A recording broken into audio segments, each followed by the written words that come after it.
constrangimento na qual o governador colocou a sua base, impondo uma votação no momento totalmente desfavorável para que isso ocorresse. Impõe aos estados uma mordaça e uma subserviência em relação à União, que se comporta como agiota, esguelando, desculpe até esse termo, a questão fiscal dos estados. Faltou habilidade política porque o governador nega a política. Mais uma vez, o carro da história está passando na frente do governador e ele insiste em que a Assembleia deve votar o regime de recuperação fiscal, porque ele se comporta como um caloteiro que não assume aquilo que deve e não quer pagar a dívida que ele aumentou consideravelmente. É bom lembrar que a tragédia, ela foi criada por uma opção lá atrás de agradar o mercado internacional, e aí Minas, sem dúvida nenhuma, é o que mais sofreu com essa opção da chamada Lei Candir. O regime de recuperação fiscal. Uma tragédia para Minas Gerais, para os mineiros e para o servidor público. Os principais nomes do cenário político passam por aqui. Café com Política. Recebendo o deputado estadual, integrante da oposição ao governo Zema na Assembleia Legislativa, professor Cleiton do PV. Deputado, mais uma vez, seja muito bem-vindo aqui à FM do Tempo. Bom tê-lo conosco mais uma vez. Obrigado, Guilherme. Bom dia, Thalita. Bom dia a todos os ouvintes da Rádio do Tempo. Vamos começar a nossa conversa tratando, evidentemente, do assunto que ainda terá nuances na Assembleia Legislativa, pelo menos assim imaginamos, dado que o Supremo Tribunal Federal ainda não decidiu sobre o regime de recuperação fiscal. De que tamanho foi o resultado de ontem, dessa primeira aprovação do regime de recuperação fiscal, sob o ponto de vista da oposição? Imaginavas que ia acontecer? E mais do que isso, deputado, lhe pergunto, o senhor considera que foi a postura adequada do presidente da casa de colocar o projeto para votar, dada a insegurança de prazo que ainda havia e que há no caso da decisão da AGU? Olha, o presidente, ele pauta aquilo que é importante, aquilo que é necessário. Então, ele estava numa situação um tanto quanto de pressão. Eu acho que faltou habilidade por parte do governo do estado, já que, Guilherme, no período da manhã, o governador, ele conversou com o ministro Edson Fachin, que tem até a noite de hoje, melhor dizendo, o seu plantão. E o ministro Fachin tinha dito ao governador que iria se debruçar sobre a matéria até o final desse plantão, que consequentemente aconteceu. O governador poderia esperar esse prazo. Ontem eu usei até uma palavra que acho que resumiu a tarde na Assembleia: constrangimento. O constrangimento na qual o governador colocou a sua base, impondo uma votação no momento totalmente desfavorável para que isso ocorresse. Era perceptível que a base estava intranquila, insegura, porque há um consenso dentro da Assembleia de que o regime de recuperação fiscal não é o melhor rumo e o melhor caminho para Minas Gerais. E avaliando, na primeira parte da sua pergunta, o governo Zema sofreu uma dura derrota no dia de ontem. Não conseguiu ter um quórum qualificado para votar o projeto de lei complementar que torna o PL inócuo, porque você não adere ao regime de recuperação fiscal sem o teto de gastos, que é o que o PLC estabelece. Então, considero que o dia de ontem se resume no constrangimento que o governador impôs à sua base na Assembleia e também na derrota que o governo sofreu ao não conseguir um quórum qualificado para votar uma matéria que uma depende da outra. Foi uma surpresa para o governo, o senhor acredita? Olha, por mais que o governo negue que foi surpresa, mas foi sim, Thalita. Era perceptível, inclusive, que o governo contava com o voto de alguns deputados da base, que votaram não a adesão ao regime de recuperação fiscal, inclusive o deputado Arnaldo Silva, que é uma figura importante porque preside a Comissão de Constituição e Justiça e o tempo todo se mostrou contrário à adesão a esse regime, aguardando aquilo que vem de Brasília, que eu acho que inclusive vai acontecer nas próximas horas, se não mais tardar no dia de amanhã, uma posição da Procuradoria-Geral da República, que é o que pediu o ministro Edson Fachin no seu parecer de ontem. Deixa eu lhe pedir uma consideração, deputado, a respeito de uma comparação entre as duas propostas. Eu tenho ouvido, claro, e ouvido o presidente da Assembleia na última semana quando esteve aqui conosco, aliás, nesta semana, né? Não, na semana passada quando esteve aqui conosco, dizendo, olha, o regime de recuperação fiscal é uma proposta que eu não gosto, acho ruim, acho que essa avaliação de boa parte dos parlamentares, e a proposta do senador Rodrigo Pacheco é muito melhor do que ela. O senhor está exatamente na mesma posição? É uma proposta muito melhor? E em que ela é muito melhor, se é que o senhor considera que ela é melhor? Eu considero muito melhor. Inclusive, eu posso dizer que ajudei a construir essa proposta, porque fui eu que apresentei primeiro a proposta de federalização das nossas empresas estatais como forma de dação e abatimento da dívida. É bom lembrar, Guilherme, para quem está nos ouvindo, que é uma proposta não para Minas apenas.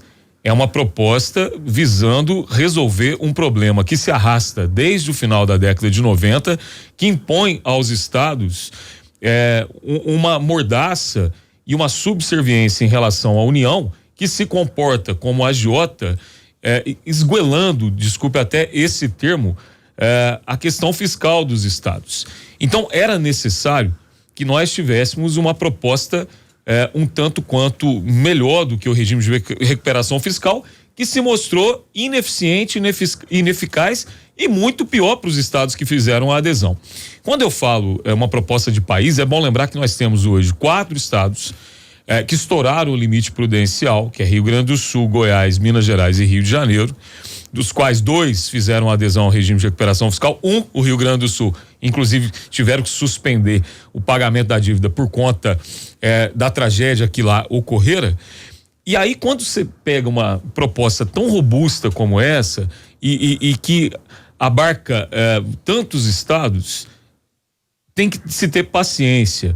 Eu considero que é melhor porque você, ao mesmo tempo que pode fazer o abatimento da dívida através da dação dos seus ativos e dos seus recebíveis, você ainda tem algumas alternativas de fazer aquilo que é a grande crítica no comportamento da União, que é cobrar o IPCA mais 4.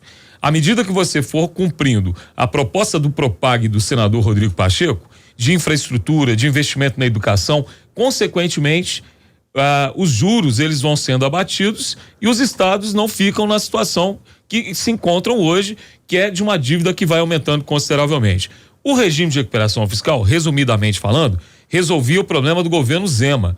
A proposta do senador Rodrigo Pacheco resolve o problema dos estados e principalmente de Minas Gerais, que hoje é um dos poucos que tem ativos para oferecer e, consequentemente, promover esse abatimento da dívida que levaria Minas a voltar a respirar e ter condições de investir na saúde, na educação, na melhoria do salário do servidor público e, consequentemente, na infraestrutura do estado, que deixa a desejar. Deputado, quando a gente discute sobre esse assunto aqui da dívida de Minas, a gente fala muito sobre o protagonismo de alguns elementos políticos. Rodrigo Pacheco, que ganhou força nos últimos meses aí porque apresentou uma alternativa. A gente fala sobre a não relação entre o governo de Minas e o governo federal, que não era uma surpresa para ninguém, mas que ficou cada vez pior aí por causa dessa discussão. Faltou por parte do governo Zema, desde quando foi eleito para assumir o estado de Minas Gerais, faltou de fato pus para discutir essa questão, ou o governo não imaginava, na sua opinião, que chegaria ao ponto que está hoje? Olha, Thalita, faltou habilidade política porque o governador nega a política. Vamos fazer uma lembrança aqui simples. O ministro Gilmar Mendes, ele chamou uma responsabilidade, uma discussão lá no Supremo Tribunal Federal no ano de 2020, quando o ministro Gilmar Mendes entendeu que a questão da recomposição das perdas da Lei Candir deveria ser realizada. O então deputado Sábio Souza Cruz organizou com uma série de especialistas um livro muito interessante que chegou-se à conclusão, Thalita, Guilherme, quem está nos ouvindo, de que Minas deixou de receber, de 96 a 2018, aproximadamente 135 bi de perdas da Lei Candir. Qual era a proposta do presidente Agostinho Patrus, assinada por todos os deputados da casa, levado ao Supremo Tribunal Federal, que ficou conhecido como a Carta de Minas, que a União pudesse pagar o que era devido para Minas Gerais, promovendo o abatimento dessa dívida em 60 anos. Naquele momento, Thalita, respondendo a sua pergunta, esperava-se que o governador do estado fizesse uma defesa dos interesses de Minas e ele aceita receber apenas 9 bilhões em 27 anos dentro de um governo da qual ele tinha uma ligação muito maior do que tem com esse, porque era o governo Bolsonaro e ele era considerado ali uma das bases bolsonaristas entre os governadores brasileiros. O carro da história passou na frente dele e ele não aproveitou aquele momento.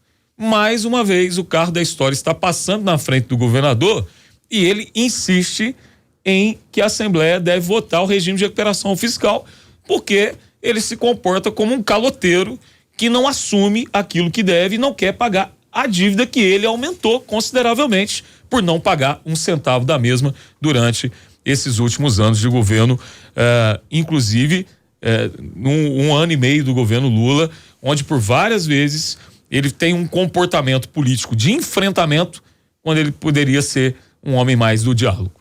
O encontro de contas, ou o Propag, e o nome que se vai dar agora, a partir de agora, inevitavelmente vai colocar a precificação dos ativos na mesa de negociação. O governo Zema outrora falou em 60 bilhões de reais quando tratava, por exemplo, da Codemig. Há discussões o quanto se pode ter de um valor de CEMIG e Copasa. Eu queria uma posição do quanto o senhor acha que essa avaliação deve se dar. Porque já ouvimos por parte da Fazenda Nacional, da Secretaria do Tesouro, por exemplo, olha, 60 de valor da Codemig é uma coisa, mas na hora que vai colocar na prática, não é exatamente o valor esperado. O senhor já tem uma estimativa ou quanto imagina que esses ativos poderão valer? Eu escrevi até um artigo sobre isso para o jornal O Tempo, fazendo uma consulta com pessoas do mercado de grande responsabilidade sobre a valuation desses ativos. É bom lembrar, olha que interessante, Guilherme e Thalita. A Goldman Sachs, ela apresenta, quando da proposta de adesão ao regime de recuperação fiscal, uma desestatização da Codemig, onde ela valia 25 bilhões. Uhum. Então, o governo oferece ao mercado a Codemig por 25 bi. E para o governo federal, 60. É bom lembrar que para valer 60, é preciso que a Assembleia vote a proposta de emenda à Constituição que eu apresentei e foi aprovada na Comissão de Constituição e Justiça, que permite que as lavras, principalmente a lavra de nióbio, possa ser repassada à União. Então, eu concordo com esse valor de 60 bi se a lavra de nióbio for repassada. Na CEMIG, Guilherme, olha que interessante. A CEMIG se fala em 8 bi. Só que essa avaliação, ela é equivocada da mesma forma que se fez através da Goldman Sachs a avaliação da Codemig. Explico por quê.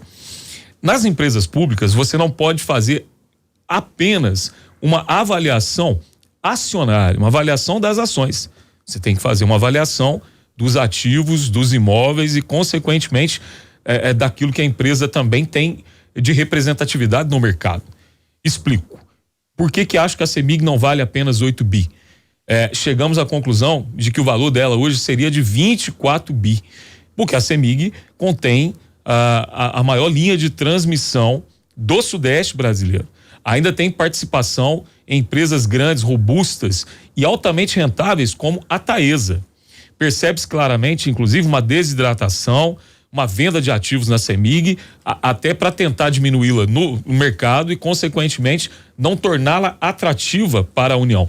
Mas é bom lembrar que há uma questão muito interessante da possível federalização da CEMIG, que seria, no estudo de muita gente, a possibilidade da União recuperar o controle acionário sobre a Eletrobras. Então, chama a atenção dos mineiros e a atenção dos brasileiros de um setor estratégico, de um contrato leonino, danoso, prejudicial ao país, que foi essa privatização da Eletrobras, e a possibilidade de uma federalização da CEMIG reparar esse erro, já que energia é algo que não se privatiza em lugar nenhum do mundo. E os lugares que privatizaram estão promovendo um processo de reestatização. Então eu acho que a gente tem... Faltou Copasa para mim. Copasa, 9 bi. 9 bi. Obrigado. 9 bi. A Copasa é o valor que o mercado analisa. A Copasa é uma questão mais complicada lá em Brasília, tá? Por conta do marco regulatório do saneamento, teria que ser melhor discutido aí. E vale lembrar também que essa discussão ela é tão interessante que nós temos um triplex na cabeça da Assembleia. No caso de federalização, trago isso aqui porque a gente está estudando e avaliando. Como que fica a questão do referendo? Essa é uma dúvida que ainda paira e ela não é consensual entre os legisladores da Assembleia de Minas. No entendimento do deputado professor Cleito, não precisa de referendo, porque nós não estamos falando de privatização. Nós garantiríamos o referendo para que Minas tivesse ainda, mesmo sob o controle da União, a possibilidade do seu povo decidir se quer ou não a privatização daquelas que constam na Constituição, no caso a CEMIG e a Copasa. Seria medida emergencial do ponto de vista em relação à dívida. Agora, deputado, o senhor acredita que vai chegar mais um prazo para essa negociação? Olha, eu acredito, Thalita, porque, na verdade, nós estamos diante de uma negociação que envolve muitos entes. Inclusive um ente que apareceu que até então ele não tinha sido consultado, que é a PGR. Se consultava a Advocacia Geral da União, se consultava os estados interessados. Dessa vez o ministro Fachin surpreende pedindo a opinião da Procuradoria Geral da República. Mas eu entendo, e aí eu falo aqui exclusivamente do ponto de vista político, que o senador Rodrigo Pacheco, ele não faria nenhum movimento desse, não traria para si uma responsabilidade tamanha se não tivesse conversado anteriormente com esses entes para que você tivesse na mesa das negociações uma paciência nesse prazo, já que quando você vai em Brasília, você percebe claramente que existem ainda alguns desentendimentos no Ministério da Fazenda, na Secretaria do Tesouro Nacional. Os técnicos da Secretaria do Tesouro Nacional não são políticos. Então eles fazem uma defesa do Ministério da Fazenda do ponto de vista técnico de quem quer aumentar a arrecadação. Só que aí entra na jogada a política que está acima da técnica e por isso eu acho que o senador Rodrigo Pacheco, o presidente Lula, tem uma parcela muito grande de avanço nessa questão. E hoje a notícia que sai em um grande canal de comunicação que o senador Rodrigo Pacheco promete que na primeira quinzena de agosto todas as arestas estarão aparadas desse projeto e ele será votado no Senado e consequentemente ele já deve ter acordado também com Arthur Lira para que na Câmara dos Deputados nós tenhamos celeridade e consequentemente um projeto aprovado e que enterre definitivamente esse fantasma chamado regime de recuperação fiscal. Deixa eu perguntar agora de um ponto de vista dessa discussão, eu vou deslocar o meu eixo de olhar como se eu estivesse no ponto de vista da União. E já li de alguns economistas, vou mencionar um deles inclusive, o economista Felipe Salto, que até outro dia integrou a entidade fiscal do Senado, a entidade independente do Senado, e que faz uma avaliação de que esse projeto do Propag é um absurdo, considerando que os estados devedores não fizeram esforços exatamente ao longo do tempo para que, depois das suas renegociações, eles tivessem a melhor condição de fazer o pagamento dessas dívidas. Foram empurrando as coisas com a barriga, mas contam o estado de São Paulo com uma benesse de ter uma arrecadação fora do comum, e no caso de Minas Gerais, empurrou-se com a barriga, e a União e os contribuintes de maneira geral é que vão pagar essa conta. Que avaliação o senhor faz sobre esse ponto de vista econômico que está sendo trazido para essa discussão? Interessante, aqui daria um programa todo e uma discussão bem mais ampla, mas se esquece o caro economista de que essa situação foi provocada pela própria União. No caso, principalmente dos estados que dependiam da exportação de commodities, como é o caso de Minas Gerais, o que a Lei Candir fez conosco, eu tenho, por exemplo, aqui, Guilherme, na cabeça, alguns municípios de Minas Gerais que perderam com a Lei Candir ao longo desse período, que é o que a gente tem de conta de 1996 a 2018. Eu dou um exemplo aqui, o município de Contagem perdeu nesse período aproximadamente 1 bilhão e 200 milhões em arrecadação. o que poderia levar à construção de mais creches, de mais escolas, de melhoria dos hospitais. Então, eu concordo com ele que os estados também não fizeram os seus esforços. Concordo com ele que governadores aí foram irresponsáveis nessa relação, inclusive não tentar avançar nessa negociação. Mas é bom lembrar que a tragédia, ela foi criada por uma opção lá atrás de agradar o mercado internacional e, consequentemente, trazer prejuízos na arrecadação desses estados. E aí Minas, sem dúvida nenhuma, é o que mais sofreu com essa opção da chamada Lei Candir. Deputado, eu queria só trocar de assunto rapidinho com o senhor, até porque nós estamos já chegando aqui ao fim do nosso tempo da entrevista, mas além da questão da dívida de Minas com a União, né, da dívida dos estados, outras questões do Estado também precisam ser discutidas, a Assembleia não pode parar. Na semana passada, inclusive, eu vi algumas cobranças de alguns deputados para o presidente da casa, o deputado Tadeuzinho, em relação às vistorias veiculares no Estado, que é um assunto que está sendo discutido há mais de anos já e que tem gerado aí muita discussão e muita cobrança por parte principalmente dos empresários, que acreditaram numa palavra do governo e que sequer hoje conseguem trabalhar. Há alguma expectativa de avançar, de fato conseguir o governo cumprir aquilo que foi prometido? A Assembleia tem recebido alguma cobrança por parte dos empresários? Eu estou na Comissão de Administração Pública, que é uma comissão que constantemente nós estamos debatendo e discutindo esse tema, porque nós temos acompanhado o sofrimento de quem investiu nessa questão das vistorias. Inclusive, Thalita, estou tentando construir lá, estamos analisando um novo projeto de lei que corrija os problemas do projeto de lei que foi apresentado e que, consequentemente, não está trazendo isonomia e prejudicando algumas vistorias. Nós temos aqui situações aqui em Belo Horizonte absurdas. Você tem vistorias que atendem 20 veículos por dia e outras que atendem 200. Que é um problema criado pelo próprio governo do estado. Alguns que não chegam nem a 5, né, deputado? Exatamente. No interior, em algumas cidades, pior ainda. Então, é preciso que a gente tenha uma questão equânime e que é o Estado que tem que abraçar isso, porque é o Estado, mais uma vez, que cria esse problema para esses empresários. Então, exaustivamente temos discutido isso. Fui ao Tribunal de Contas, inclusive para provocar o Tribunal de Contas, para que o Tribunal de Contas se debruce sobre essa questão. E toda a minha solidariedade aos historiadores que sabem que podem contar com o nosso mandato. Só que eu avisei que isso iria acontecer. Na hora do projeto, eu gostaria de ter colocado algumas emendas que corrigiria esse problema. O que me foi dito é que não precisava fazer isso porque o governo do estado daria garantias de que através de decreto resolveria e solucionaria as brechas que o projeto deixava. Mas ainda dá tempo da gente consertar e tentar fazer aqui a justiça social para essas pessoas, muitas delas já com empréstimos bancários, com empréstimo consignado, não conseguindo nem colocar comida na mesa, o que é muito triste. Nós estamos conversando com o deputado estadual professor Cleiton do PV. No Café com Política.